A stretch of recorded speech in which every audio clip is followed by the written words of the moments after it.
La señora Patricia, al otro lado de la línea, estaba verdaderamente molesta. Era la esposa de un paisano, de un primo hermano, de algún pariente lejano, diría Sabina, y la razón le asistía. Partía su comentario de la publicación en un diario nacional sobre el origen de los chiles en nogada, rellenos en el pasado solo de fruta y usados primero como postre. Acudía al aventurero a fin de encontrar apoyo y enviar una carta protestando por la referencia alejada de la historia. Y no era para menos. Salacaín reía y se regocijaba.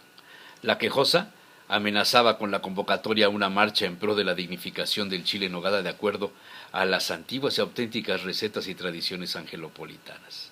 Tranquilizó a la señora, no sería ni la primera ni la última vez en aparecer algún comentario, desviando la raíz del platillo y poniendo de moda alguna composición de nogada espumosa o atribuyendo la leyenda a una orden ajena a las agustinas recoletas de Santa Mónica, donde por cierto no existe ningún documento acreditando la autoría del platillo estrella ofrecido a Agustín de Iturbide en 1821.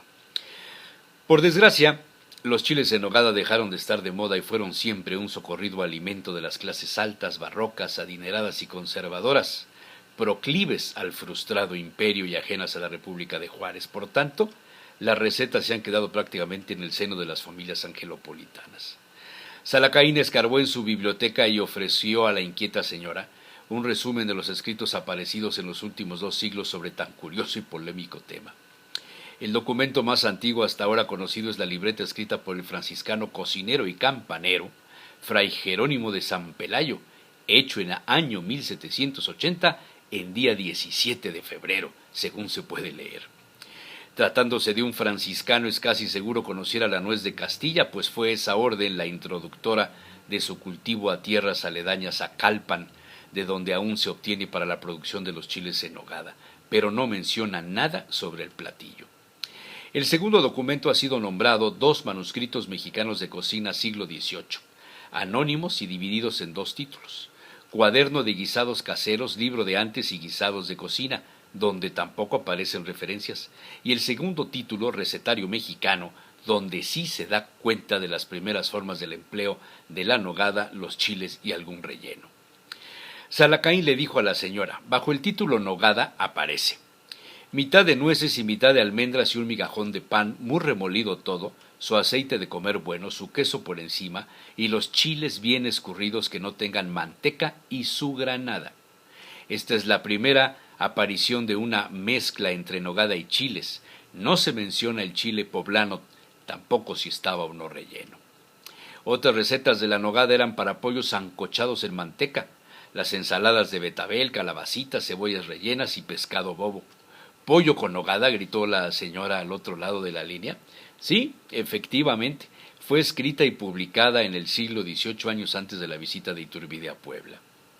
Pero en ninguna página aparece un postre con nogada y tampoco un chile relleno de frutas. 10 años después del inicio de la leyenda, en 1831, aparece el primer compendio de recetas bajo el título de El cocinero mexicano, o colección de las mejores recetas para guisar al estilo americano y de las más selectas según el método de las cocinas española, italiana, francesa e inglesa, con los procedimientos más sencillos para la fabricación de masas, dulces, licores, helados y todo lo necesario para el decente servicio de una buena mesa.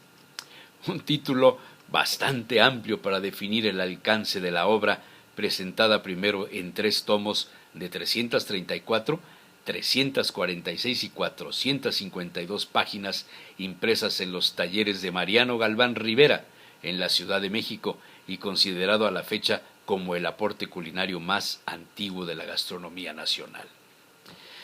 El tomo 1, dijo el aventurero Salacaín a su interlocutora, está dividido en 8 tratados. El segundo, dedicado a las frituras, aderezos o adornos para las sopas y otros guisados y de las ensaladas. La receta número 26 de la sección primera dice textualmente y con apego a la ortografía de la época: relleno mexicano. Se pican bien partes iguales de carne de puerco y de carnero cocida. Se le echa ajos, cebollas, jitomate crudo, perejil, hierbabuena, y a todo bien picado se añade un miajón de pan mojado en caldo, huevos crudos, clavo, pimienta, sal, alcaparras, alcaparrones y acitrón. Otros, en vez de alcaparras y alcaparrones, echan pasas y cuartos de almendra pelada. Y otros se las añaden sin quitar las alcaparras. Queda sabroso, añadiendo también piñones. ¿Deben capearse los chiles?, preguntó doña Patricia, y Salacaín citó otra receta del tomo primero, tratado quinto. La número 14 y la 15 tienen alguna variante, pero en ambas se meten los chiles rellenos en harina y huevo batido y se fríen. Es en la receta número 16 donde mejor referencia se hace respecto de un picadillo moderno, dijo el aventurero, pero sigue sin aparecer la receta identificada textualmente como chile en nogada. Es hasta la aparición de El arte novísimo de cocina aumentado o excelente colección de las mejores recetas para que el menor costo posible y con la mayor comodidad pueda guisarse a la española, francesa, italiana e inglesa, sin omitirse cosa alguna de lo hasta aquí publicado, para sazonar al estilo americano. También de 1831, donde se cita, receta 26, chiles rellenos en nogada de nueces. Estos se rellenan y fríen con huevos batidos. Se molerán algunas nueces limpias, un poco de chile ancho ya remojado, algunos cominos y pan frío que molido se freirán con el antedicho chile, cominos, etc. Y quedará hecha una nogada espesa, la que se le pondrá por encima a los chiles y al servirlos se le agregará aceite. A mediados del siglo XIX apareció La cocinera poblana o el libro de las familias, sin duda el más completo compendio de recetas de la gastronomía utilizada por los angelopolitanos.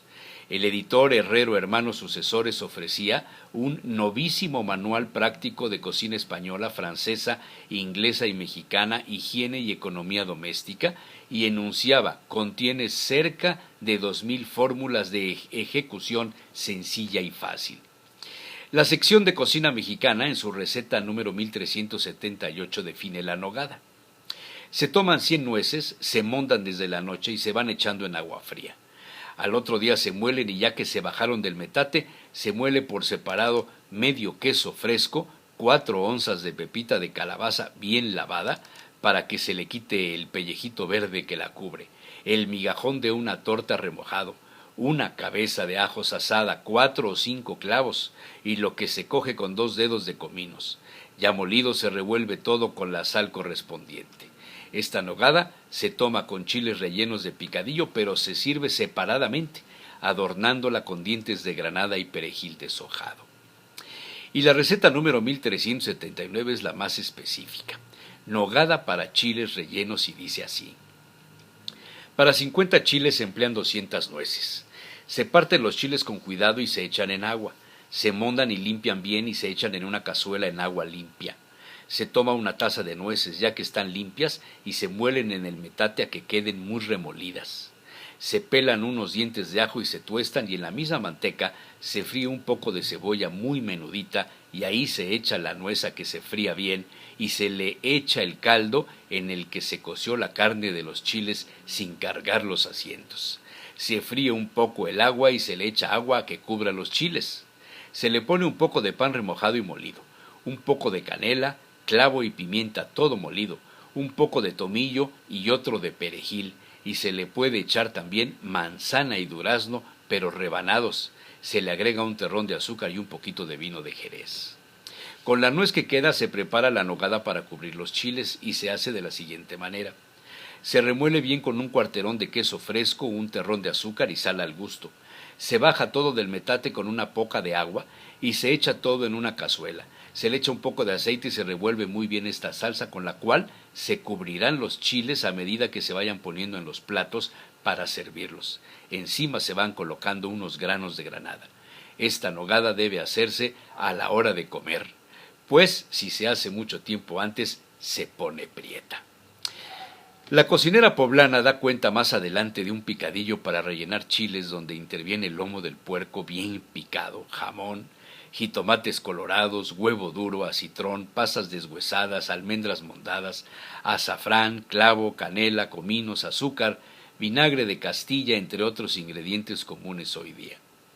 Una vez frío el picadillo, que tome un color dorado. Se rellenan los chiles y se revuelcan en harina, se baten huevos y se fríen. Salacaín le advirtió a la señora: esta es la receta más apegada a lo hoy consumido, con una salvedad. Esos chiles rellenos de picadillo a mediados del siglo XIX no se adornaban con nogada, se metían en un caldillo de especias, pero jamás fueron postre. Luego entonces a doña Patricia le asistía la razón.